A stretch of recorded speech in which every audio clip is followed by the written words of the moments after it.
I'm just walking through a small hamlet called Dowsland outside of Yelverton. I'm on the outskirts of Dartmoor. I haven't been out on Dartmoor for months, not since early April, I don't think. I'll have to check my own videos. And I've not come out here to show you all magnificent scenery, although I will record some for the B-roll. I've come here to talk politics and the agenda and social media, but also because changing my algorithm is like my diary, isn't it? I just show it to everybody. But I've also come out here to get some peace and quiet and solitude, and for the sake of my terribly bad back. People go, why are you doing this with bad back? Because we may not be able to do it much longer. And my bad back isn't going away. Painkillers are an amazing medical achievement, hey? Because I have been doing the trips on painkillers. But anyway, I'm going to discuss politics and the agenda, the recent events in London. Keir fucking Starmer, the most dangerous man ever to present himself as leader of the UK, and anything else that comes to mind. I even fixed my selfie stick up so I can make a little tripod, put it in front of my new tent, my real lightweight setup that I've got, and that's what I'm going to do. I'm headed towards a place called Powder Mills, or maybe White Tor. See how it goes. It's about a 10-mile hike, all uphill, and 7 kilos on my back, and I can't wait because I fucking love it. And man, have I missed the barren beauty and absolute silence of Dartmoor. And this is the height of summer, but you can see it's very cloudy and overcast, which is actually great. Somewhere miles and miles beyond that in the distance is where the Secret Corners hideout is. And I've already been walking for a couple of hours, bus, ferry, van, just to get here. A bit of a mission.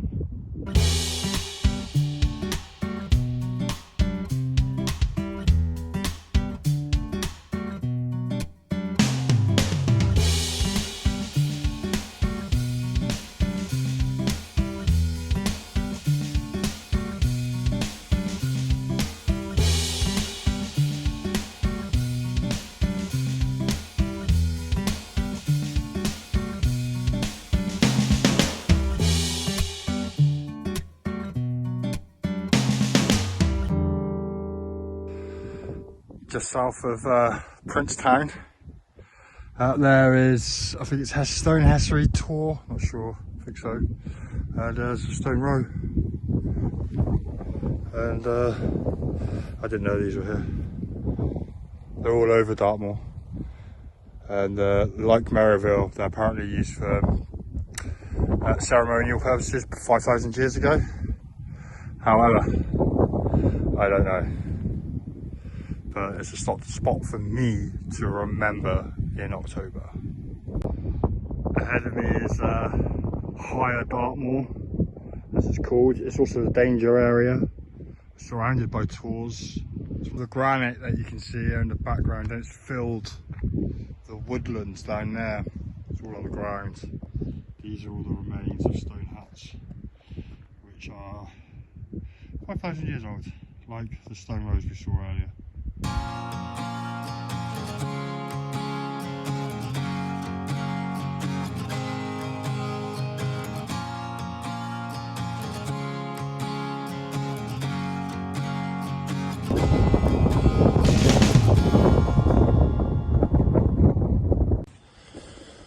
So I was going to talk about politics, but my circumstances have changed.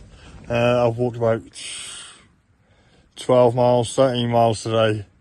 I'm right now 550 meters up, and the weather came in, and I was taking some pictures. I might have got some video, I can't remember now.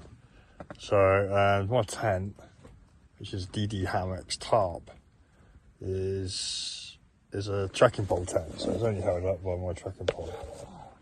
And it's amazingly stable. It's also held up by a shitload of really good pegs. But I've found a little dead spot right behind a spot of granite which is about 1.5 meters high. It's a tour, yeah. So, and this is a dead spot in every direction.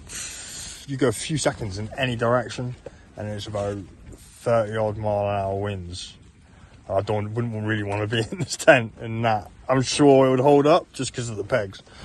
But anyway, so I'm a bit knackered. I've got a tripod on my chest, and I'm not too interested to do what I plan to do, which is sit there in the nice sunshine, making some fucking camp food, talking about politics. But I will make some brief comments. Keir Starmer was described by Ed the Techie as the banality of evil. Keir Starmer, and Ed's bang on 100%. Keir Starmer's probably the most dangerous man this country has faced. He's got Blair behind him, and probably all the globalist elite, and the WEF, and probably the Zionists. Definitely the Zionists, considering who he's married to. And he's going to do whatever he's fucking told to do. He's the ultimate NPC. He just follows instructions with no conscience. Just look into his eyes. Yeah, as Rick Munn said, you can tell a man's soul if you look into their eyes. What do you see in Keir Starmer's eyes? Fuck all. It's awful. It's darkness, and he's now in charge. Then there's Southport stabbings. Some committed by some choir boy, according to the mainstream media. All of them are out, even the Daily Mail. And 3 kids died, apparently. There's some who say it's sort of psyop, false flag, didn't happen, no children died. Well, they did, and the state set up the character to do it. Who knows? Maybe. And the outcome was outrage. What do people fucking expect? People go, don't get outraged. What? 3 kids died. They got stabbed by somebody who doesn't look like they're from here. What do you expect? Whilst we're importing more and more and more and more. You don't have to worry about the boats at Dover. They're coming in from every fucking port possible. Yeah? Airport, ports, the channel, fucking being parachuted in. Who knows? They're coming in some of the secret underground tunnels. Because you can see them on the streets. That's why I left her. So the outrage part is to be expected. I expect most of the people that went to London when it all kicked off, and then Starmer's going far right. Yeah, we got a fucking facial recognition's got to be everywhere. Everyone's going to have to be tagged. Everyone's going to have to be digital ID'd up. It's all coming. It's coming anyway. You just wait for their opportunity to strike. Tony Blair has been at digital ID since the late 90s. And it's coming. There's no way, absolutely no way that, they're not going to keep trying on it. So every opportunity, every event, whether you get outraged or you don't get outraged, is going to be used somehow to further the agenda. Whether they create the event or not, I don't think they create half of these events. I really don't. I don't think they need to. They just need to wait. There's enough of us, the odds are this shit's going to happen. Especially when you're importing people who don't mix with us. So do we protest? Do we go out and protest peacefully? Do we sit down? Do we sing Kumbaya? Do we wave sage around our heads? Do we just sit outside Parliament until they do what we want? Do we get in our millions and millions and walk through the streets of London? We've tried this. I've seen it happen. Iraq, it happened. COVID, it happened. Didn't really change anything, did it? Peaceful protests, because they want us to protest peacefully. That way they don't have to use the violence that they have a monopoly on. Because they got a monopoly on violence. They don't like it when it's often. And that, of course, spurs another reaction, because when 3 children are killed, people are going to go out in the street and potentially be violent. But only the white people get picked on by Starmer. More protections for the Muslim communities. I don't know what to say about it. Other than it is obviously a deliberate provocation of the indigenous people. And you have to wonder whether it's easier just to really give it what they want, but make it fucking good. So people want to know, what my stance in it is all, because I've changed my attitude on Twitter. I'm one of the people asking questions. I want to know what people think. I don't care if people think I've suddenly become a shill, or, you know, I'm paid co-op and all the rest of it. Fucking hell, man, I get sick of it. It's so boring. But the reality is, you know, what are we going to do? I've called in for a revolution earlier in the year. No one was interested.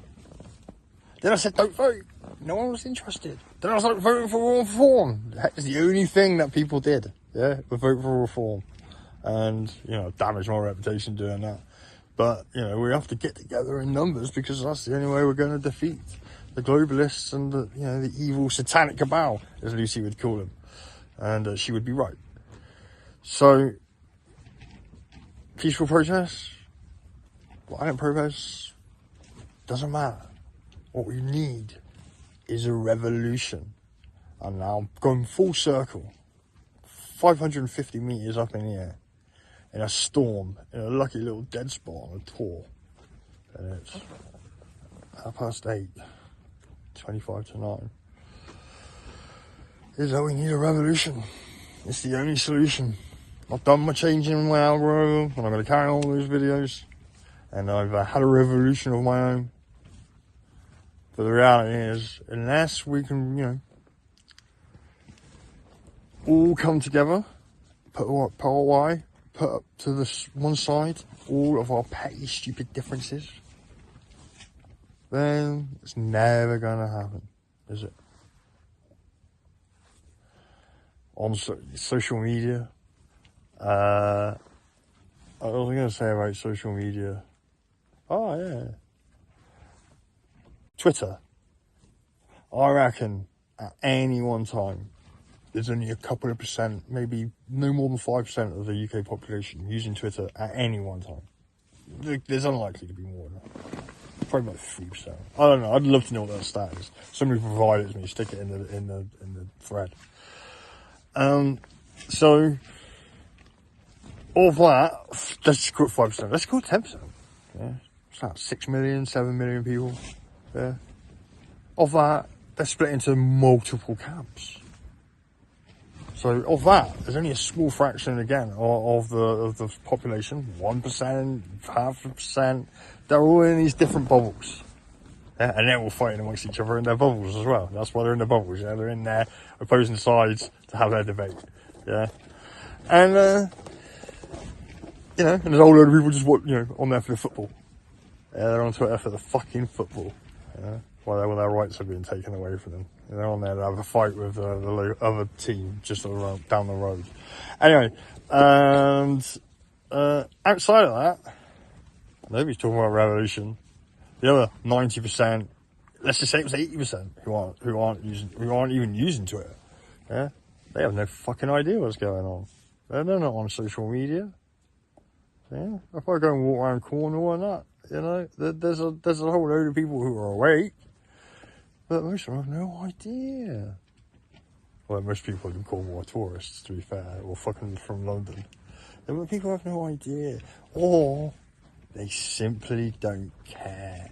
They're only interested in getting on with their own lives.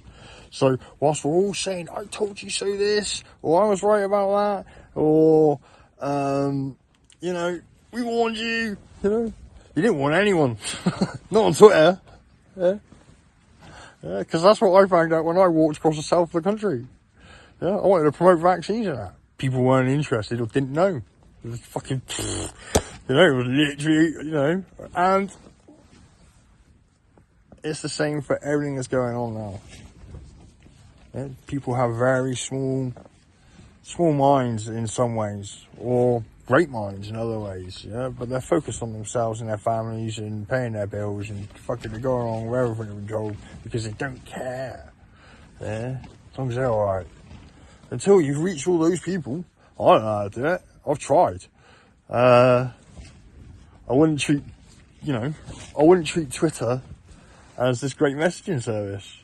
Yeah, it's just a bit of fun, isn't it, really? We're all having a fucking squabble and that about what's going on, and it's great. But the reality is, they're going to do everything anyway. And they can stick on Twitter, and we can all fight about it. Yeah. Not the same doing these things, right, Lucy? She's actually worried about me. I mean, worried about her, worrying about me. I wonder if the aliens are watching. And they're looking at me. They're going, look at this human. Fucking batting in the middle of Dartmoor on his own in a little tent. On top of a hill somewhere. I wonder if aliens find that, you know, interesting. But what I would say is, if you're listening to this and you've never done anything like that before, you've never gone wild camping, there are other people out here with me. I've met a couple, and another bloke, he already had his tarp and everything up, because I think he's making a bacon sandwich and then planning to get out there, by the sounds of it, because I was going to make his camping spot. We had a little chat, but I think he knew the weather, probably weather was coming in. When I left home this morning, 10 o'clock, whatever, I left home. It's home now, I suppose. The weather forecast was great. It's gonna be nice and hot. I didn't check cloud cover, but yeah. Yeah, I wonder what the aliens think.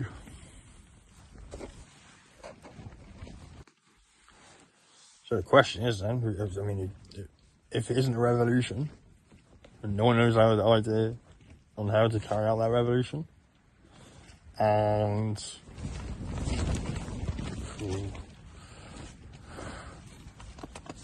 I made 10th pole move.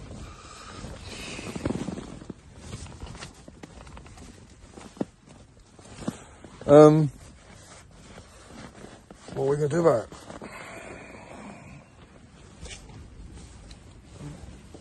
What are we gonna do about it? Can anybody tell me what are we going to do about Starmer and their intentions? So this is what I'm going to do about it, or what I've already done about it, is get out of Dodge. Do some serious prepping. Yeah. Not that I should talk, you know, people go, don't talk about your prepping, you've got to keep it to yourself, don't show pictures, but you know, I've got maybe 12, no, me and Lucy could eat for probably 6 months. And we've run down some of our stocks, we need to top them up. And we've got fuel to cook with, say all the lights went out, to last us a month. It was economical, it's just started raining. I've got, you know, we got water and all that. We've also got fucking community. We've made a community, or we've joined a community, or I've joined a community. I've joined a community. Lucy already had that community. So, you know, that's what I would do. And I would also hide your children. I would get them out of the way. I'll find a way of making sure that they can't be conscripted. Because I reckon the party of love are going to go with conscription very soon. Yeah, we're kicking off in the Middle East. And in Ukraine, they run out of people to kill, so don't think Labour won't do it. The last major wars that the UK were involved in were in a Labour government. And guess who's still in charge? Blair. It wasn't meant to rain today. We'll call it a pathetic fallacy. You hear it?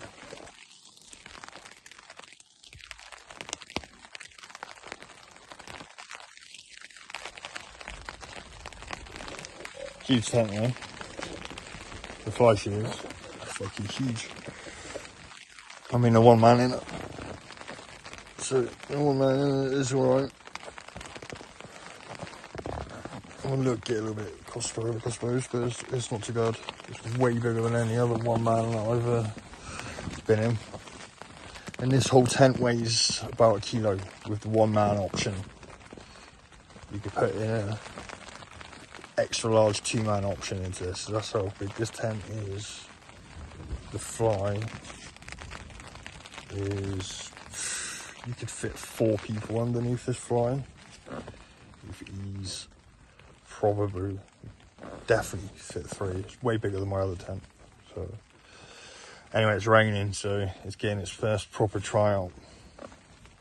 Rain and probably, at the most at the moment, 10, 15 mile an hour gusts hidden behind this rock.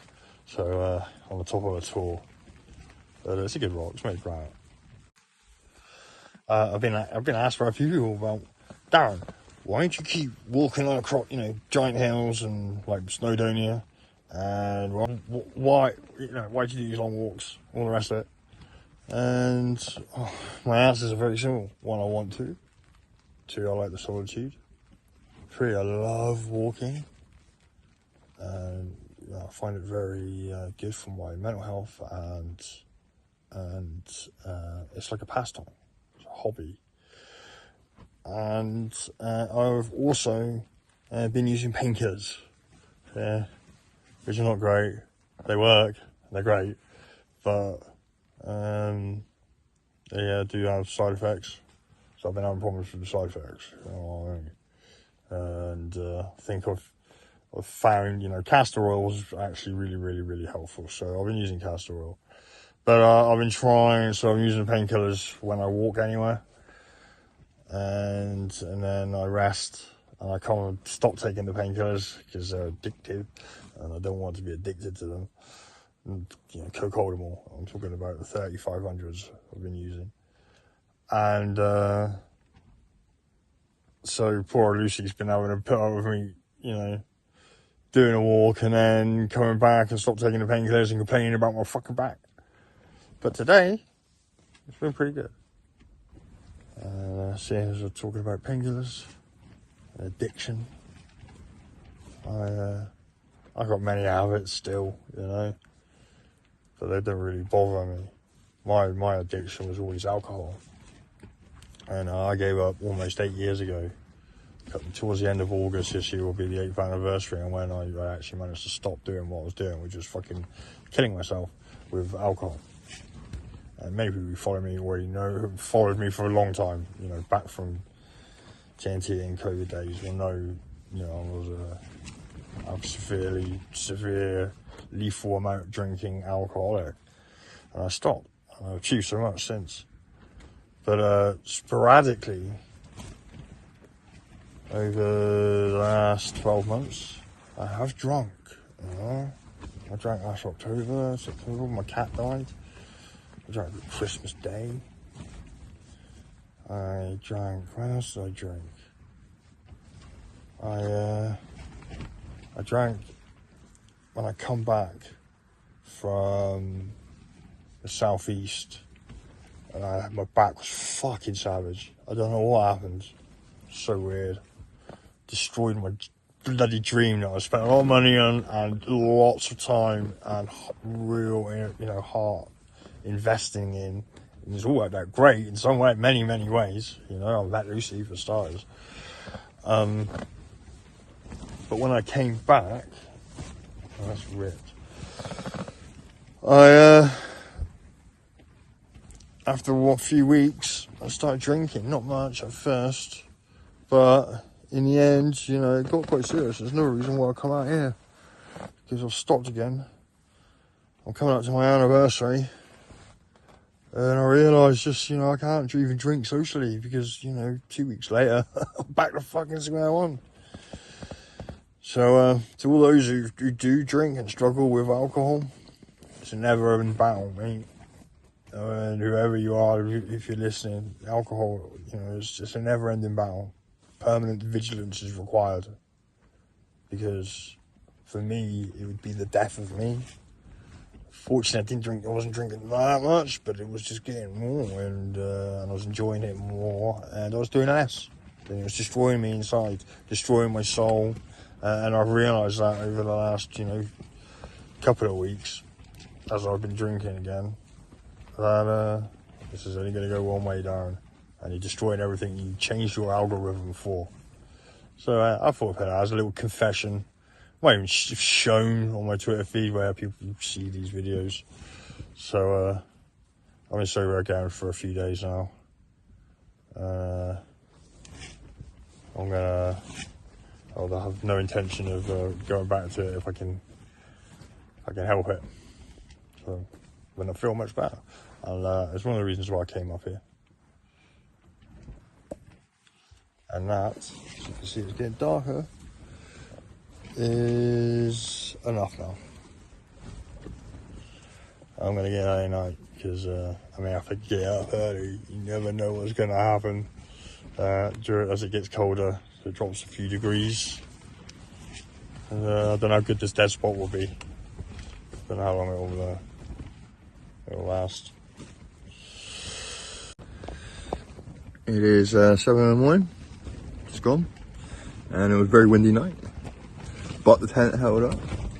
Everything is dry, but it wasn't the greatest sleep because it's fucking flapping. So this tent is great in terms of size and weight and all the rest of it. But I wouldn't like it out in a gale force wind, and it's not really suitable for being on top of one of the highest tours on Dartmoor. So other than that, all good. I'm gonna toss a coin on what I do next, basically. So the wind changed direction last night. So my tent is coming into this cove here. Got the internet back intermittently. Not sure what it's like over there. So I'm gonna walk over to Okehampton, which is over there. And I've got 3 opportunities in the first hour of walking to collect some water, because I only brought a litre of water with me for cooking and drinking and stuff, and that's almost gone. So I need to collect another litre of water to filter to take with me. Just ahead is the about 9-10 miles of open moorland. There is one road, I think after 5 miles or so, that I could get to and walk off if I was in trouble. And in the distance there, that is a live firing range. It's huge. You can find it on the Dartmoor map. It's a red zone, danger zone, known as the high moorlands, because the whole area is like 300-400 metres above sea level, even down by the rivers there that I'm coming up to. So, but I can walk in there today because there's no live firing events going on. So anyway, here I am. Beautiful. We get some more water from here. Probably replace the water I just got as well, because that looks nice and clean now. And this river is pretty much at source.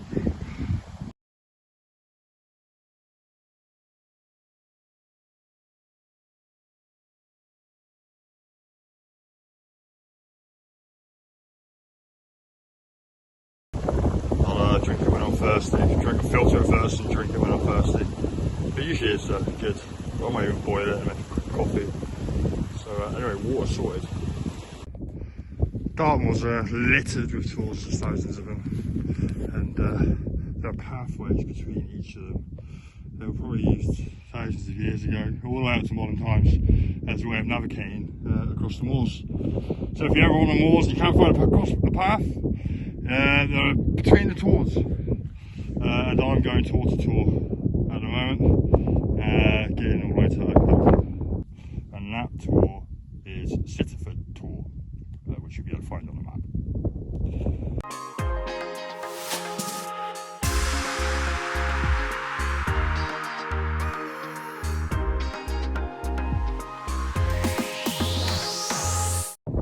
That's Sitterford tour. Pretty windy, and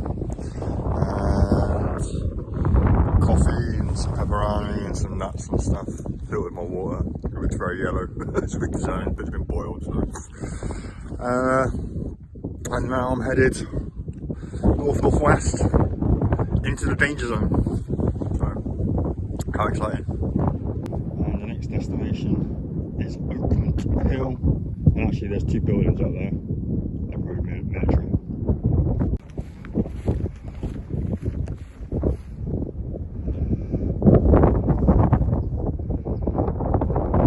So I'm officially in the danger zone. How exciting. There's the warning sign. Don't touch anything in case it explodes. And stay to look out for the left. So we're all firing in the left hand side. So I'm not going too deep into it. Nothing's happening today. There's some, this is Oakland Hill, there are some like military buildings up here, and I'm headed north that way. How many of the red sticks you can see in the background, but I'll still be tracking them. There's a path going all the way up, so nice and easy. Let's look at the map.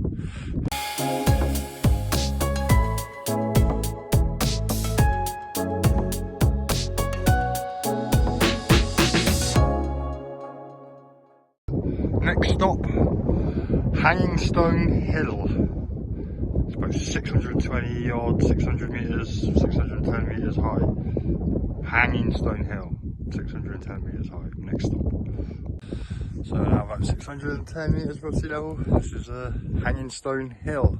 It's another very minor military outpost for all the artillery stuff that they do out here, the live firing. And I've seen more hill and fell runners. There's a couple coming down in behind me. Got to stay off camera. So anyway, now it's pretty much all downhill-ish, all the way to Okehampton.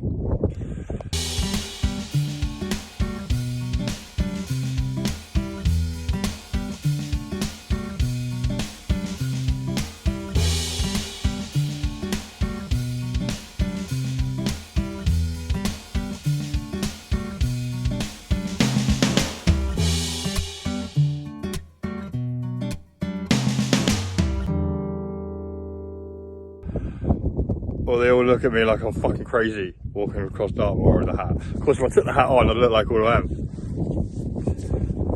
It's a Darren a Plymouth hat, that's what it is. And I've now left the danger zone. Beautiful, isn't it? There's two little bridges here, look. This one and this one. And they converge.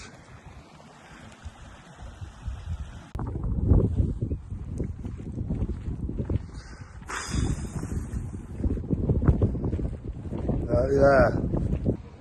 Okay, it's 4:15. I just got to Okehampton train station. It's at the end of my journey.